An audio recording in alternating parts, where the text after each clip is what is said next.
할렐루야. 12월 10일 금요일입니다. 욥기 32장 말씀부터 다시 욥기 묵상을 시작하겠습니다. 오늘은 1절부터 10절까지 말씀을 먼저 읽고 은혜 나누도록 하겠습니다.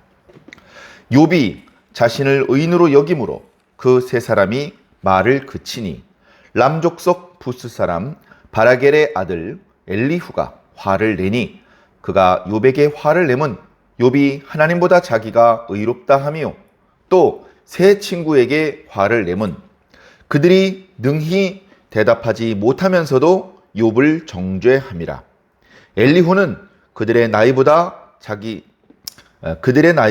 자기보다 여러 해 위이므로 욥에게 말하기를 참고 있다가 세 사람의 입에 대답이 없음을 보고 화를 내니라. 부스 사람 바라겔의 아들 엘리후가 대답하여 이르되 나는 연소하고 당신들은 연로함으로 뒷전에서 나의 의견을 감히 내놓지 못하였노라. 내가 말하기를 나이가 많은 자가 말할 것이요 연륜이 많은 자가 지혜를 가르칠 것이라 하였노라.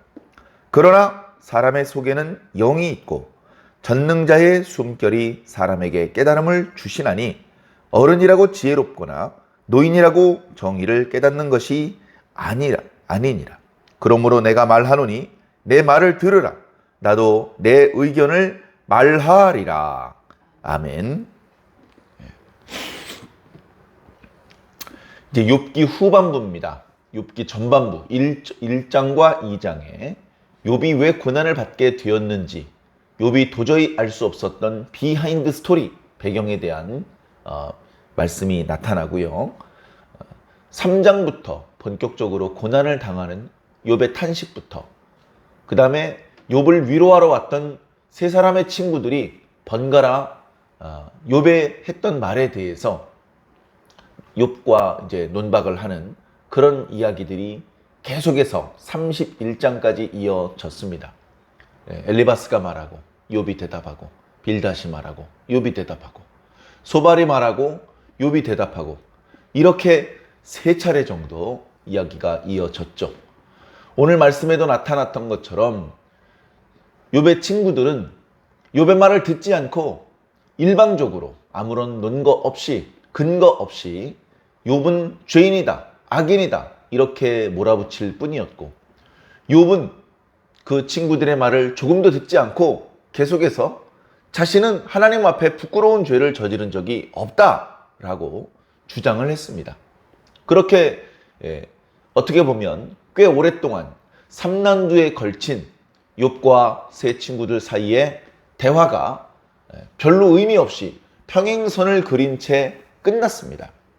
그리고 그 이야기를 이제 듣고 있던 엘리후라고 하는 인물이 이제 오늘 32장부터 저 뒤에 37장까지 자신의 생각을 말하는 그런 대목입니다.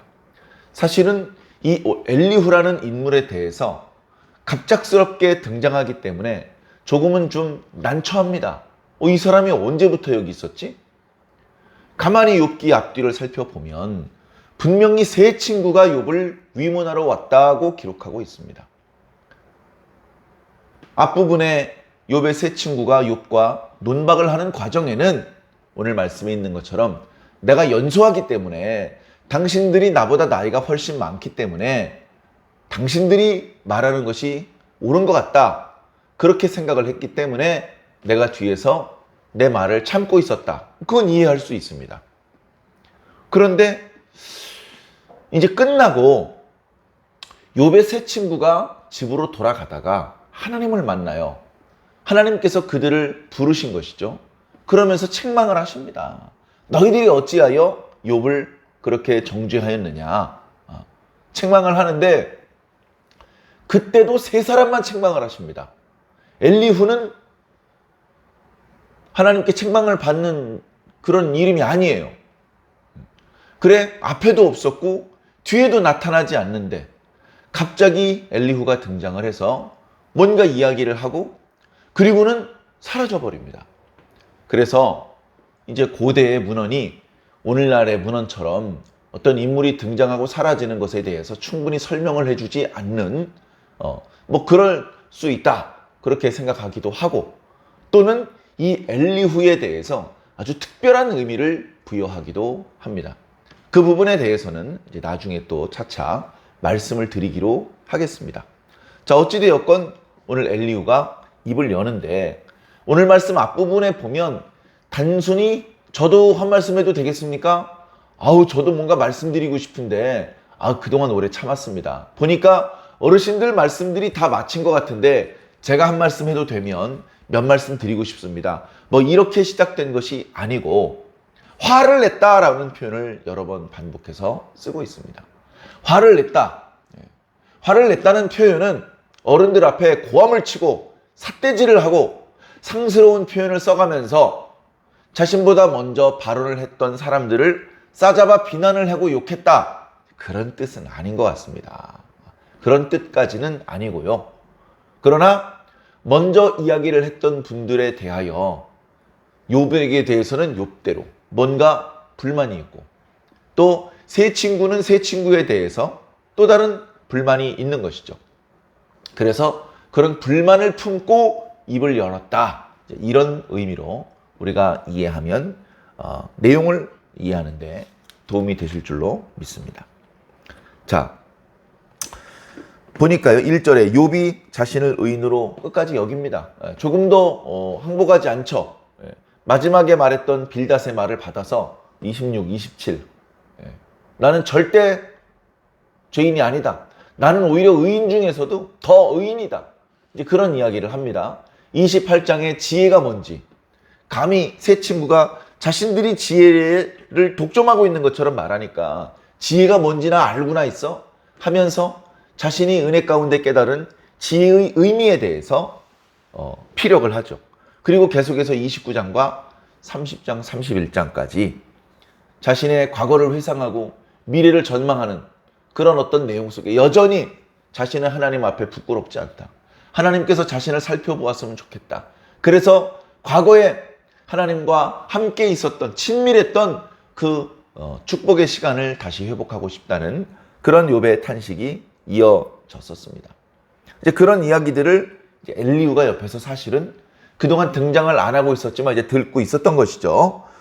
그래서 욥이 끝까지 자기가 의롭다, 심지어 하나님보다 자기가 의롭다, 뭔가 하나님이 실수하시는 것 같다, 이런 식의 말을 하는 것에 대해서, 아니, 하나님이 실수하신 것 같다고 말하다니, 아니, 하나님은 뭔가 잘못하신 것이고 자신은 아무 잘못이 없다고 말할 수 있다니, 이것은 하나님 앞에 매우 불경한 태도다, 어찌 욥이 저렇게 말할 수 있단 말인가 하면서 욥에 대해서, 욥의 말을 하는 방식에 대해서 뭔가 불만이 있었던 것이죠.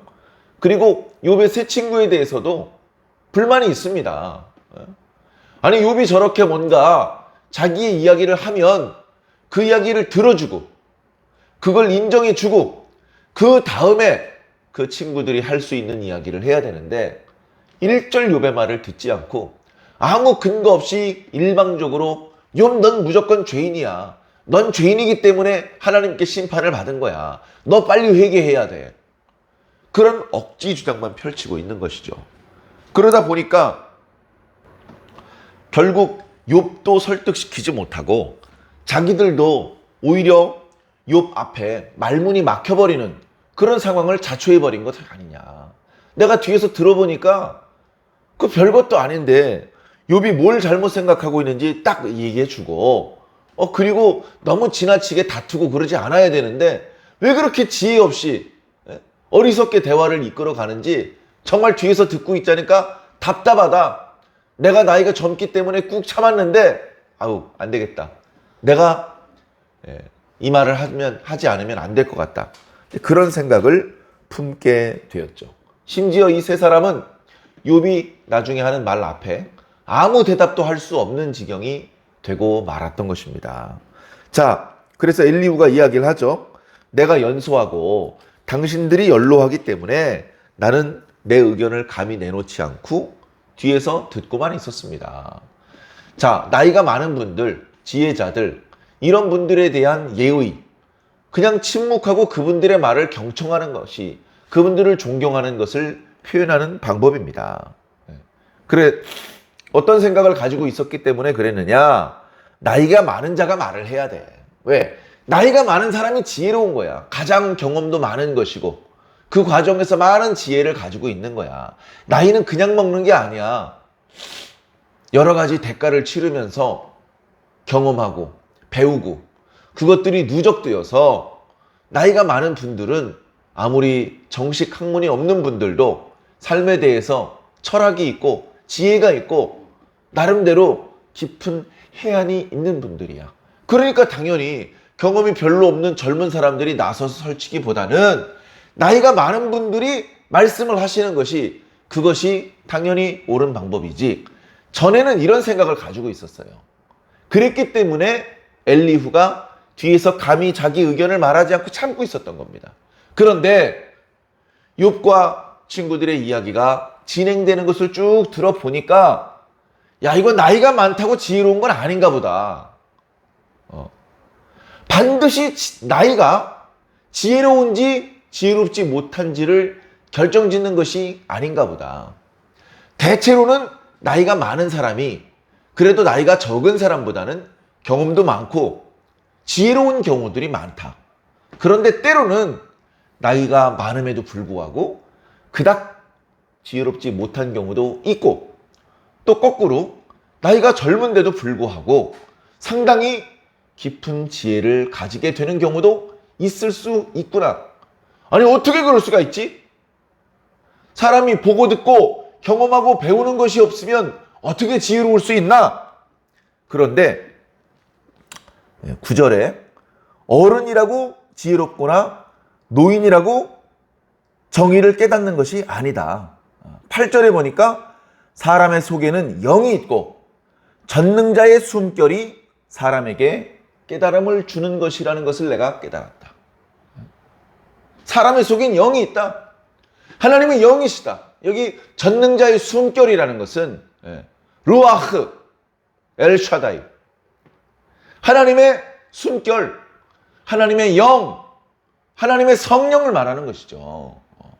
그러니까 경험과 또는 학문을 통해서도 지혜를 얻게 되지만 그러나 그 과정을 무시한 채 순간적으로 하나님께서 성령의 감동을 통해서 그리고 인간적인 경험과 학습을 통해서는 얻을 수 없는 성령님을 통해서 얻게 되는 영적인 체험을 통해서 하나님께서 베풀어 주신 은혜를 깨닫는 것을 통해서 숨겨진 하나님의 뜻, 숨겨진 하나님의 존재를 스스로 드러내 보여주시는 것, 계시해 주시는 것, 그걸 경험함으로 해서 그걸 경험하지 못한 나이 많은 사람들보다도 순간적으로 더 많은 깨달음과 지혜를 얻게 된다는 것을 이 엘리후가 깨달은 것이죠.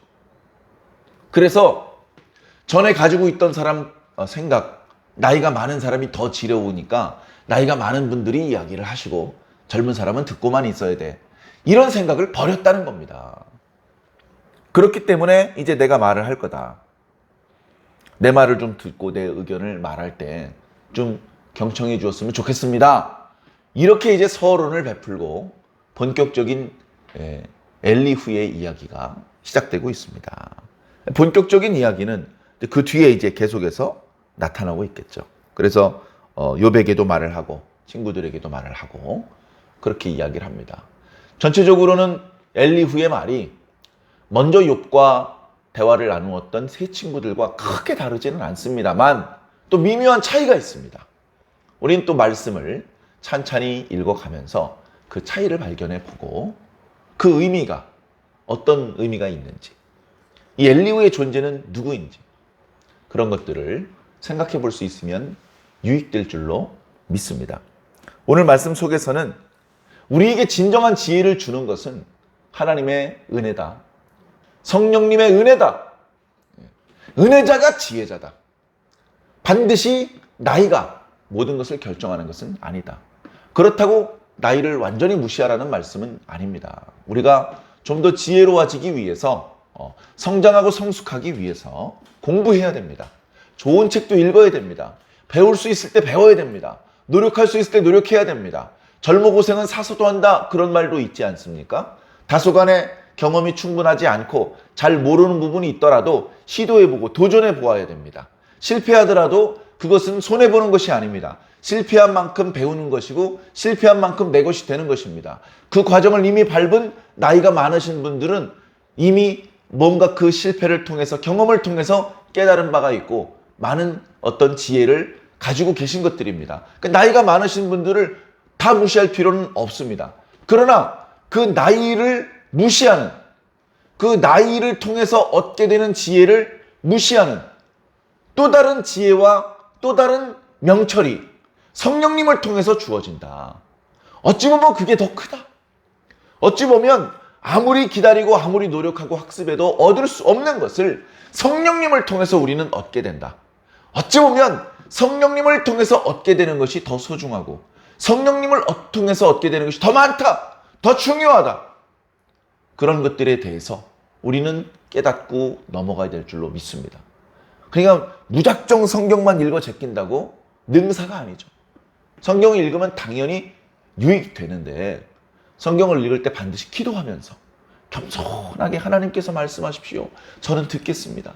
그런 낮아지는 마음, 겸손한 마음으로 백지, 하얀 도화지와 같은 그런 마음으로 성경을 읽을 때 성령님께서 그 도화지 위에 하나님의 뜻을 그려주시는 겁니다. 단순히 하얀 것은 종이요 검은 것은 글씨다. 이렇게 읽는 것이 무슨 의미가 있겠습니까? 말씀을 읽을 때, 묵상할 때, 또 교회에서 강단에서 선포해 주시는 말씀을 들을 때 우리는 겸손해야 됩니다. 백지와 같은 마음이 되어야 되죠. 그 말씀들을 통해서 그저 나 혼자 읽을 때 그렇게는 배울 수 없는 감동과 교훈을 얻기 위해서 우리는 말씀을 선포하는 자에게도 성령의 감동이, 말씀을 듣는 자에게도 성령의 감화가 있어야 된다는 것을 알고 그렇게 성령님께서 충분히 역사하실 수 있는 그런 우리들의 마음의 상태가 될 수 있도록 기도로 준비하고 겸손한 심령으로 하나님의 말씀과 그 은혜를 사모해야 될 줄로 믿습니다. 이제 연말까지 이제 또 욥기 말씀을 묵상하게 될 텐데요. 이 말씀을 통해서 귀중한 정말 생명과도 같은 하나님의 지혜가, 하나님의 은혜가 저와 여러분들의 심령과 영혼을 가득 채우게 될 수 있기를 간절히 소망을 합니다. 이제 한 주간의 일상을 마무리해야 될 금요일입니다. 지혜롭게 충성스럽게 자신에게 맡겨진 일들을 잘 감당해 주시고 그것이 굳이 교회 일, 목사님께서 부탁하신 일이 아니더라도 성실하게 모든 일을 처리해 주시기를 부탁드립니다. 그렇게 하면서 돌아오는 주일을 성실하게 준비해서 주일날 말씀과 은혜와 이루 다 말로 표현할 수 없는 땅에서는 얻을 수 없고 하늘에서 하나님께서 주시는 은혜와 축복을 충만하게 받게 되시기를 주님 이름으로 간절히 축원합니다. 아멘.